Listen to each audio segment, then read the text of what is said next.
Assalamualaikum warahmatullahi wabarakatuh. Halo anak-anak, bagaimana kabarnya pada pagi hari ini? Alhamdulillah, luar biasa, Allahu Akbar. Tetap semangat ya nak. Baiklah, pada pagi hari ini Bu Septi akan melanjutkan pembelajaran yang kemarin, yaitu tema 6, subtema 3, pembelajaran 4 sampai 6. Bu Septi gabungkan untuk pembelajaran pada pagi hari ini. Kenapa? Karena kita harus mengejar materi yang ketinggalan kemarin. Materi yang akan kita pelajari pada pagi hari ini yang pertama itu gerakan melompati rintangan, membuat kalimat perintah dan tanggapannya, membuat karya 3 dimensi dari bahan lunak. Lalu sikapnya, disiplin dan kerja keras, kreatif dan rasa ingin tahu, serta aktif dan kreatif. Nah, di sini ada cerita tentang gerakan melompati rintangan ya. Pak Wisnu mengajak anak-anak olahraga di lapangan. Pak Wisnu memimpin anak-anak melakukan pemanasan dulu di sebelum olahraga. Pak Wisnu memberikan contoh melakukan gerakan melompati rintangan. Terdapat gerakan tolakan, melayang, dan mendarat ketika melompati rintangan. Rintangan dibuat dari karet gelang yang disambung menjadi tali. Nah, kalian bisa lakukan gerakannya atau kalian bisa buat karetnya yang biasa kalian lompati ya. Jadi dibuat menggunakan apa itu tiang, 2 tiang agar bisa menyambung dan kita lompati. Tadi terdapat gerakan apa? Tolakan, melayang, dan mendarat. Mendaratnya itu apa? Kalau bisa mendarat pakai dua kaki agar tidak terjatuh. Nah, yang pertama bagaimana langkah-langkah gerakan melompati rintangan? Kalian harus siapkan tali karetnya. Siswa berbaris untuk membuat antrian melompati tali karet. Jarak antrian dengan tali karet sejauh 2-3 meter. Salah satu menjadi tumpuan kaki yang melompat terlebih dahulu. Ya, kalau ini mendaratnya menggunakan satu kaki. Kaki kanan mendarat kembali di tanah disusul dengan kaki kiri. Jadi harus lebih hati-hati kalau mendarat menggunakan satu kaki. Nah, sekarang ada percakapan antara Pak Wisnu, Yumna, Togar, Diana.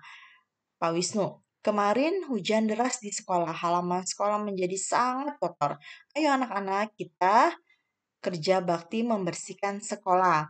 Siap, Pak. Saya harus melakukan apa? Yumna, rapikan pot-pot yang berserakan. Baik, Pak. Diana, bersihkan daun dan ranting kecil-kecil ya. Siap, Pak. Togar, bantu Diana membersihkan ranting yang ukuran besar ya. Siap, Pak. Di manakah saya harus membuang ranting-ranting itu, Pak? Pak Wisnu, letakkan ranting-ranting di samping tempat sampah saja. Baik, Pak. Dufan, pindahkan bunga ke dalam pot ya. Lalu berikan potnya kepada Yumna. Yumna akan menatanya. Siap, laksanakan, Pak. Nah, di sini terdapat kalimat perintah dan kalimat tanggapan. Apa saja yang maksudnya kalimat apa yang termasuk kalimat perintah dan kalimat mana yang termasuk kalimat tanggapan. Nomor 1. Nah, Yumna rapikan pot-pot yang berserakan. Bagaimana kalimat tanggapannya? Baik, Pak. Yang kedua, Diana, bersihkan daunnya dan ranting yang kecil ya. Bagaimana kalimatnya? Tanggapannya siap, Pak. Yang ketiga, Togar, bantu Diana membersihkan ranting yang ukuran besar ya. Siap, Pak. Letakkan ranting-ranting di samping tempat sampah saja. Baik, Pak. Dan yang terakhir, Jovan, pindahkan bunga ke dalam pot. Siap, laksanakan, Pak. Nah, ini adalah merupakan kalimat tanggapan. Sekarang kita akan membuat karya 3 dimensi dari bahan lunak. Indonesia negara kaya raya, tanahnya subur bisa ditanami padi. Tanahnya baik bisa dibuat bahan kerajinan seperti batu bata, keramik, ubin. Ubin tuh yang ini ya, Nak ya. Guci, pot bunga, dan lain sebagainya. Benda-benda yang tersebut dinamakan karya 3 dimensi. Memanfaatkan hasil alam adalah wujud syukur kita kepada Allah. Pak Guru mengajari anak-anak membuat karya 3 dimensi dari tanah liat. Lakukan dengan percaya diri dan kerja keras ya. Patuhi arahan guru dan taati perintahnya. Selamat berlatih membuat karya seni. Perhatikan alat, bahan, dan cara membuat berikut. Yang pertama yang harus kalian siapkan adalah air, cat poster, gelas, kuah, dan tanah liat. Tanah liat yang utama ya. Cara membuatnya, campur tanah liat dengan air. Tanah liat dihaluskan dengan air sampai lembut. Siapkan gelas untuk mencetak tanah liatnya. Setelah tanah liat lembut, cetak tanah liat pada gelas. Nah, ya. Pastikan tanah liat tidak ada yang retak untuk hasil yang lebih maksimal. Habis itu kalian cetak, kalian jemur di bawah matahari. Jika sudah kering, baru kalian hias ya menggunakan poster. Kamu boleh menghias sesuka kalian. Sekarang kita lanjut ke pembelajaran yang kelima, yaitu membuat poster kebersihan lingkungan, menentukan berat benda dengan alat ukur tidak baku, sikap yang akan dikembangkan, kreatif dan mandiri, rasa ingin tahu, dan kreatif. Membuat poster lingkungan. Mengajak orang lain untuk menjaga lingkungan dapat dilakukan melalui poster. Poster itu apa? Poster adalah pengumuman bergambar.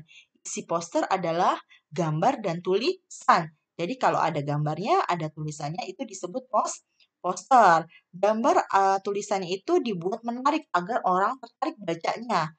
Poster dipasang di tempat yang ramai, seperti jalan umum, toko, dan lain-lain. Contohnya ini nih, budayakan kebersihan. Jadi dia tuh poster itu bacaannya itu singkat, tulisannya singkat dan menarik. Nah, di sini ada orang buang sampah. Yang kedua itu nih, ada orang yang lagi buang sampah. Bacanya apa? Aku malu buang sampah sembarangan. Itu kan menarik ya bacaannya. Mengajak orang untuk berbuat sesuatu. Sekarang kita menentukan berat benda dengan alat ukur tidak baku. Di rumah, Tegar mengulang pelajaran di sekolah. Dia mempraktekkan kembali cara menghitung berat benda. Dia segera mengambil alat yang diperlukan, yaitu gantungan baju, kancing baju, plastik, dan kelereng. Tegar mengambil dua benda untuk diukur. Ya, hasil pengukuran sebagai berikut. Jadi, timbangannya dia menggunakan gantungan baju. Ini disebutnya tidak baku ya, alat ukur tidak baku. Di sini yang pertama itu ada koran bekas, kancing baju, dan kelereng. Sama berat. 4 koran bekas sama berat dengan apa nih? Dengan baju dan dengan kancing baju dan kelereng. Nah, benda yang kedua, toples plastik, kancing baju dan kelereng. Dia juga sama berat karena gantungan bajunya itu tidak miring ke kanan atau tidak miring ke kiri. Dia sama rata, makanya disebutnya sama berat. Nah, sekarang setelah kita mengamati yang tadi, sekarang kita jawab nomor 1, berat koran sebanding dengan apa? 5 kelereng dan 5 kancing. Tadi dihitung saja. Di antara dua benda tersebut, benda yang lebih berat adalah koran. Di antara dua benda tersebut, benda yang lebih ringan adalah apa tadi? Toples ya paling ringan. Berat toples plastik sebanding dengan apa? 3 kelereng dan 3 kancing baju. Ya, dari 5 sama 3-nya aja udah ketahuan. Nah, sekarang materi yang akan kita pelajari pada pembelajaran 6 ini yaitu membuat kalimat perintah berdasarkan gambar, menggambar simbol sila ketiga Pancasila, dan mengukur berat sampah daur ulang. Sikap yang akan dikembangkan, kreatif dan mandiri, kreatif dan cinta tanah air, serta rasa ingin tahu. Nah, di sini kita akan membuat kalimat perintah berdasarkan gambar. Nomor 1, bagaimana kalimat perintahnya? Tegar, buanglah sampah di tempatnya. Oke, yang kedua, Ahmad, tutup tempat sampah itu ya. Yang ketiga, lagi coret-coret tembok nih. Bagaimana kalimat perintahnya? Titus, hapus coret-coretan yang kamu buat di dinding. Yang keempat adalah Yumna, bersihkan kaca dengan lap. Yang kelima apa? Diana, bantu ibu menyapu ruang tamu. Ini disebutnya adalah kalimat perintah. Sekarang kita baca glosariumnya. Glosarium itu adalah kosakata yang baru. Yang pertama itu adalah engklek. Apa engklek? Berjalan dengan satu kaki. Lalu ada namanya gedebok, batang pisang untuk menancapkan wayang kulit dan sebagainya. Kulit batang pisang yang kering, kulit batang pisang yang kering atau yang disebut juga klesek. Karya tiga dimensi. Apa yang dimaksud dengan karya tiga dimensi? Itu seni rupa yang dibatasi dengan tiga sisi, yaitu dia mempunyai sisi panjang, sisi lebar, dan sisi tinggi. Atau dalam pengertiannya yaitu karya seni yang memiliki volume dan ada di dalam sebuah ruangan, jadi bisa kita pegang. Ya, sekarang kita ke rangkumannya. Yang pertama adalah pohon beringin itu adalah simbol sila ketiga, yang mana bunyinya Persatuan Indonesia. Pengalaman sila ketiga adalah mengutamakan kepentingan sekolah, mengikuti upacara dengan tertib dan menghormati guru. Poster, apa itu poster? Pengumuman bergambar. Isi poster adalah gambar dan tulisan. Fungsi poster apa sih fungsinya? Itu mengajak orang lain untuk melakukan sesuatu. Dan ada alat ukur tidak baku. Apa contohnya alat ukur tidak baku? Bisa pakai uang koin, kancing baju, kelereng, dan lainnya. Gerakan melompati tali terdapat ada gerakan tolakan tadi, melayang, dan mendarat. Yang ketujuh, gerakan berjalan dengan satu kaki bisa memperkuat otot tubuh. Dan yang terakhir adalah contoh karya tiga dimensi adalah pot, vas bunga, keramik, patung, dan sebagainya. Ini terbuat dari apa? Dari tanah liat tadi. Oke, alhamdulillah telah selesai pembelajaran pada pagi hari ini. Saya harapkan kamu dapat memahaminya dengan baik. Kita tutup pembelajaran pada pagi hari ini dengan membaca hamdalah. Alhamdulillahirrabbilalamin. Assalamualaikum warahmatullahi wabarakatuh.